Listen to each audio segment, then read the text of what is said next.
Imagine करो तुम्हारी बहन की शादी है, सारे रिलेटिव्स आ रहे हैं, मम्मी ने ऑलरेडी गोल्ड सेट परचेस कर लिया है और चूज कर लिया कि कौन सा लेना है, और सडनली एक दिन प्राइम मिनिस्टर नरेंद्र मोदी आके कहते हैं कि प्लीज एक साल के लिए सोना मत खरीदो। हम सोने के गहने नहीं खरीदेंगे, सोना नहीं खरीदेंगे।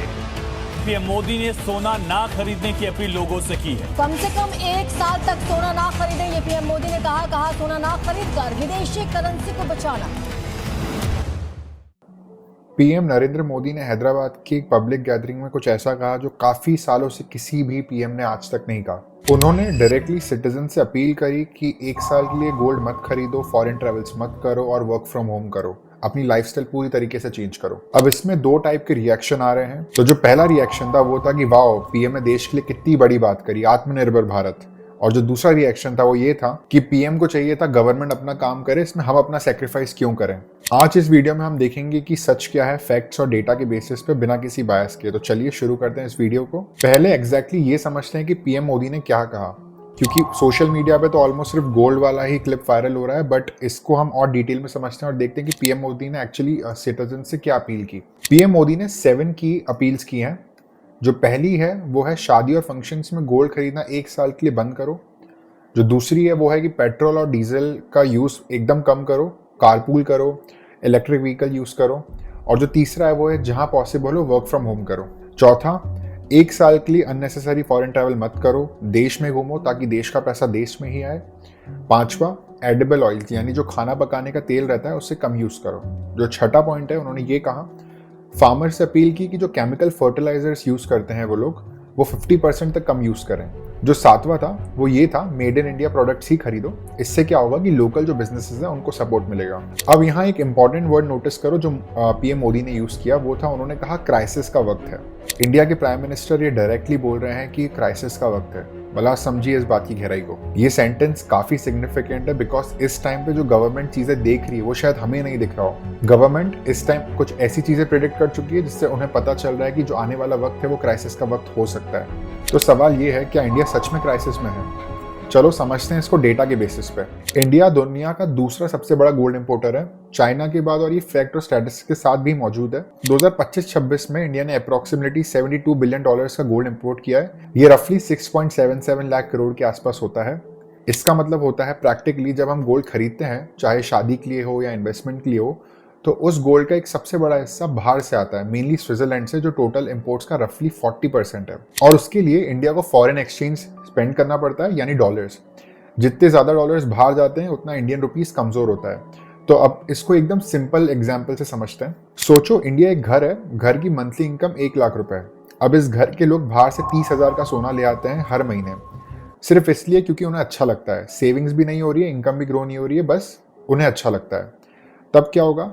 तब घर का बजट टूट जाता है। इंडिया के साथ एग्जैक्टली यही हो रहा है स्केल पे।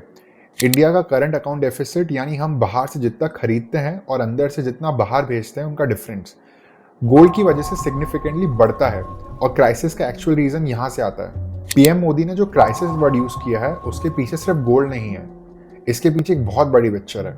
तो चलो समझते हैं इसको और इजी वे में। इंडिया के फॉरेन एक्सचेंज रिजर्व्स जो आरबीआई के पास होते हैं वो पिछले कुछ महीनों से बहुत ज़्यादा प्रेशर में है। जितने ज़्यादा डॉलर्स बाहर जाते हैं इंपोर्ट्स पे, उतने ही जो रिजर्व्स हैं वो घटते हैं। और जब रिजर्व्स कम हो तो रुपया कमज़ोर होता जाता है। और जब रुपया कमज़ोर होता है तो जो खाने पकाने का तेल है, पेट्रोल है, डीजल है, ये सारी चीज़ें बहुत ज़्यादा महंगी हो जाती हैं। और इससे कॉमन इंडियन की पॉकेट पे बहुत ज़्यादा ह्यूज इम्पैक्ट आता है। दूसरी बड़ी चीज़ है यूएस ईरान वॉर। अब एक नहीं, काफ़ी क्राइसिस एक साथ चल रहे हैं। रशिया यूक्रेन वॉर भी अभी चल रहा है, इजराइल हमस कॉन्फ्लिक्ट है, और सबसे इंपॉर्टेंट अभी एक एक्टिव यूएस ईरान वॉर भी चल रहा है। ट्रंप ने हाल ही में ईरान के पीस प्रपोजल डायरेक्टली रिजेक्ट कर दिया था और स्ट्रेट ऑफ हॉर्मुज पे टेंशन बहुत ज़्यादा बढ़ गई थी। तो समझिए स्ट्रेट ऑफ हॉर्मुज ये दुनिया का सबसे इंपॉर्टेंट ऑयल शिपिंग रूट है। इंडिया का रफली 50% क्रूड ऑयल इस रूट से आता है। साथ ही 60% जो एलएनजी है और लगभग पूरा एलपीजी भी ये इसी रूट से आता है। अगर यहाँ कुछ भी बड़ा हुआ तो इंडिया में पेट्रोल का दाम एकदम से स्काई रॉकेट हो जाएगा और हम कंट्रोल भी नहीं कर पाएंगे उसे। जो तीसरी चीज़ है वो है ऑपरेशन सिंदूर का इकोनॉमिक कॉस्ट। ये बात मीडिया में कम डिस्कस हुई है लेकिन ये बहुत इंपॉर्टेंट है। जब मई 2025 में इंडिया और पाकिस्तान कॉन्फ्लिक्ट हुआ था तब उसकी इकोनॉमिक कॉस्ट भी थी डिफेंस एक्सपेंडिचर बहुत बड़ा था, जो ट्रेड रूट से वो इफेक्ट हुए थे, और जो इन्वेस्टर्स का कॉन्फिडेंस था उसमें भी बहुत ज़्यादा फर्क पड़ा था। और एक चीज़ और जो मीडिया ने ज़्यादा कवर नहीं करी है, सीज फायर के बारे में एक कंटेस्टेड नैरेटिव है कि इंडिया की गवर्नमेंट का कहना था कि पाकिस्तान ने खुद DGMO हॉटलाइन पे कॉल करके सीज फायर मांगा, बट जो यूएस प्रेसिडेंट डोनाल्ड ट्रंप है उन्होंने साइमल्टेनियसली ट्वीट भी किया कि सीज फायर उनकी मीडिएशन से हुआ है। ये एम्बिग्विटी अभी भी अनरिजॉल्व है और इसका इंडिया की स्ट्रैटेजिक इमेज पर भी बहुत ज़्यादा असर पड़ रहा है। ये सब इंडिया के इकोनॉमिक कैलकुलेशंस में है, तो पीएम मोदी की स्पीच सिर्फ गोल्ड के बारे में नहीं थी, ये एक सिग्नल था कि आगे मुश्किल आ सकती है। अब आते हैं सबसे इंपॉर्टेंट क्वेश्चन पे, क्या मोदी सही है? ठीक है, अब मैं एकदम स्ट्रेट पॉइंट पे आता हूँ। पीएम मोदी की बात के दो पहलू हैं और हमें दोनों को ऑनेस्टली देखना चाहिए। पहला पहलू जो पीएम मोदी ने एड्रेस किया है, जो जेन्युइनली मुझे लगता है एक रीजन है, वो है गोल्ड। गोल्ड इंपोर्ट एक रियल प्रॉब्लम है, डेटा भी रियल है और फॉरेन एक्सचेंज प्रेशर भी रियल है। और एक सिटीजन के तौर पे अगर हम स्लाइटली कॉन्शियस हो जाएं अपनी स्पेंडिंग पे, तो it does help at a micro level. ये appeal logically I think sound है और मेड इन इंडिया को पुश करना ये भी एक इकोनॉमिकली वैलिड पॉइंट है। हर देश ऐसा करता है। लाइक फॉर एग्जांपल आप अमेरिका को देख लीजिए, बाय अमेरिका होता है, तो जो अपील का इंटेंट है वो एकदम सही जगह से आ रहा है। दूसरा पहलू जहां सवाल उठना चाहिए, गोल्ड को ही ले लेते हैं। इंडिया में गोल्ड एक लग्जरी नहीं है, एक सेविंग के तौर पे भी उसको कई सारी फैमिलीज यूज करती हैं as a safety fund, as a emergency fund, और ये फाइनेंशियल सिक्योरिटी है स्पेशली वुमेन्स के लिए।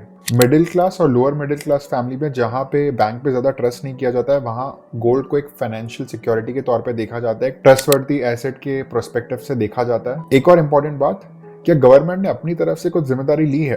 गोल्ड पे जो इंपोर्ट ड्यूटी है उसे कम क्यों नहीं किया गया है? फिस्कल पॉलिसी से गोल्ड इंपोर्ट रेगुलेट क्यों नहीं किया है? ये टूल्स हैं गवर्नमेंट के पास, लेकिन सिर्फ सिटीजन से सेक्रीफाइस मांगा है।